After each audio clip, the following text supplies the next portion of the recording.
उत्तर भारत का एक रंग बिरंगा गांव था धनपुर। इस गांव की मिट्टी में एक अजीब सी खुशबू थी, जैसे हंसी ठिठोली, देसीपन और नाटक की तासीर खुली हो। इस गांव की पहचान दो चीजों से थी: हर साल लगने वाला बूढ़ा बैल मेला और ठाकुर विष्णु प्रसाद सिंह। ठाकुर साहब का कद जितना ऊंचा, उनका घमंड उससे भी ज्यादा। लोग कहते थे ठाकुर की मूंछें इतनी तनी होती हैं कि हवा भी सीटी बजाकर निकलती है। उनकी हवेली इतनी बड़ी कि अगर कोई गुम हो जाए तो वापस मिलने में दोपहर से शाम लग जाए। हवेली के सामने एक विशाल दरवाजा, जिसके दोनों तरफ पत्थरों की मूर्तियां जो बच्चों को डराने के लिए काफी थीं। ठाकुर साहब का सपना था बेटे ऐसे हों जो रजवाड़ों की शान बढ़ाएं और बहुएं वैसी हों जो अंग्रेजी में गुड मॉर्निंग और हाउ डू यू डू बोलें। लेकिन भगवान भी जब कॉमेडी के मूड में आता है तो किस्मत की चाय में नमक डाल ही देता है। ठाकुर साहब के चार बेटे थे: वीरू, गबरू, मजनू और भोलू। नाम सुनते ही कोई भी सोच ले, लगता है ये सब किसी फिल्मी पोस्टर से उतरे हैं। वीरू को शेरवानी से ज्यादा टिकटॉक का शौक था। गबरू दिन रात स्टंट करता रहता, मजनू किसी भी लड़की को देखकर शायरी शुरू कर देता और भोलू तो मोबाइल का कैमरा खोलते ही अपने बाल ठीक करने लगता। ठाकुर साहब को ये सब देखकर लगता जैसे कोई टीवी सीरियल लाइव चल रहा हो। वो दिन रात सोचते रहते कि इनके लिए कोई शहर वाली बहू लाऊंगा जो अंग्रेजी बोले, साड़ी संभाले और हवेली का रुतबा बनाए रखे। फिर शुरू हुई बहू ढूंढो मुहिम। रिश्तेदारों से लेकर पंडित तक दौड़ लगाए गए, लेकिन बेटों के मन में कुछ और ही था। वीरू को मेला लगा तो वहां से उठा लाया फुलिया को, जो झूले की रानी थी और चीख चीख कर टिकट बेचती थी। आजा रे राजा, लग जा झूले में। गबरू को पसंद आई फुलकुंवरिया, जो मंदिर के सामने बैठकर रामायण गाती थी और बीच में लोगों को चूड़ी बेचती थी। मजनू को मिली धन्नो, जो मुर्गी को देखकर उसे डरा देती थी, हट बे। और भोलू तो पप्पी को लेकर आया, जो अपने गांव की पहलवान थी और खाट पर बैठकर दाल गूंथ लेती थी। चारों बहुएं जब पहली बार हवेली आईं तो ठाकुर साहब के होश उड़ गए। उन्होंने सोचा, मुझे बहुएं मिली या गांव की नाटी मंडली। सासू माँ ने कान में कहा, ये तो बहुएं नहीं, जनानी बम है ठाकुर जी। पहली ही सुबह बहुओं को रसोई का काम सौंपा गया। फुलिया सुबह 4 बजे उठकर मुर्गे की आवाज निकालने लगी। कुकड़ू कू, सब डर के उठ बैठे। वो बेलन ढूंढ रही थी। अरे बेलन कहाँ है रे, आलू को ठोंकना है। फुलकुंवरिया ने गैस पर तवा चढ़ाने की जगह तवे में ही साग डाल दिया। बोली, यही पक जाएगा, छन छटखम।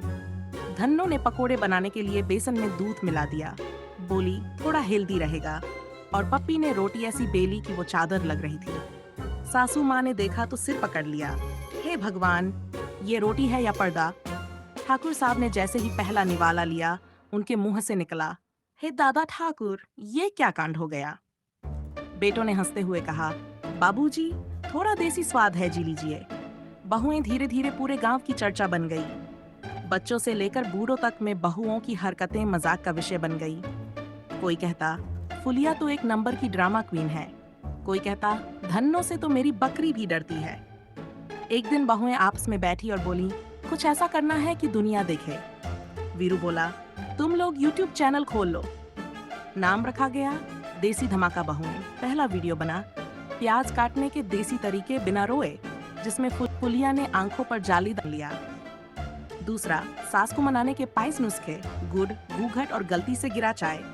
तीसरा, पति से लड़ाई में जीतने के लिए कौन सा बेलन सही रहेगा। देखते ही देखते वीडियो वायरल हो गए। गांव की महिलाएं अब बहुओं से टिप्स लेने आने लगीं। एक दिन सीमा चाची आईं। बिटिया, मेरे ससुर तो कुछ सुनते नहीं, कोई जुगाड़ बताओ ना। फुलकुंवरिया बोली, घंटा बजाओ, या तो वे सुनेंगे या पड़ोसी दौड़ेंगे। अब ठाकुर साहब की परेशानी और बढ़ गई। लोग हवेली के बाहर मोबाइल लेकर खड़े रहते, देखो आज कौन सा तमाशा होगा। ठाकुर साहब गुस्से में बोले, ये तमाशा बंद होगा या नहीं? फुलिया बोली, बाबूजी, अब हम गवार नहीं, गजब बहुएं हैं। फिर आया गांव का फैंसी ड्रेस डे।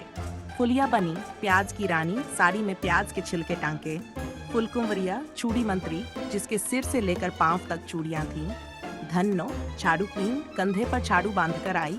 और पप्पी छाछ विशेषी, सिर पर छाछ की बाल्टी और हाथ में लोटा। लोग हंस हंस कर लोटपोट हो गए। सासू माँ ने आंख में आंसू भरकर कहा, मेरा तो सपना ही सच हो गया। ठाकुर साहब मुस्कुरा दिए। अब बहुएं गांव में गवार गौरव अभियान चलाने लगीं।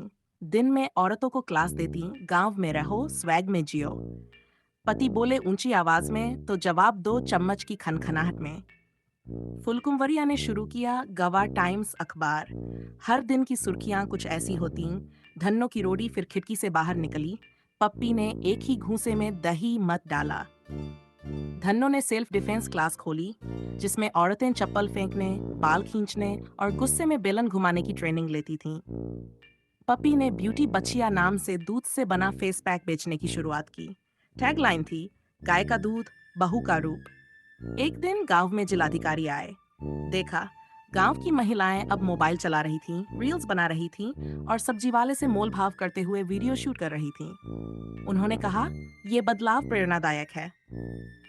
ठाकुर साहब ने तब गर्व से कहा, ये है मेरी बहुएं, जो पहले गवार थीं, अब गांव की सरकार हैं। अब हवेली के बाहर एक बड़ा बोर्ड लगा है, यहाँ बहुएं रहती हैं, मनोरंजन की गारंटी है।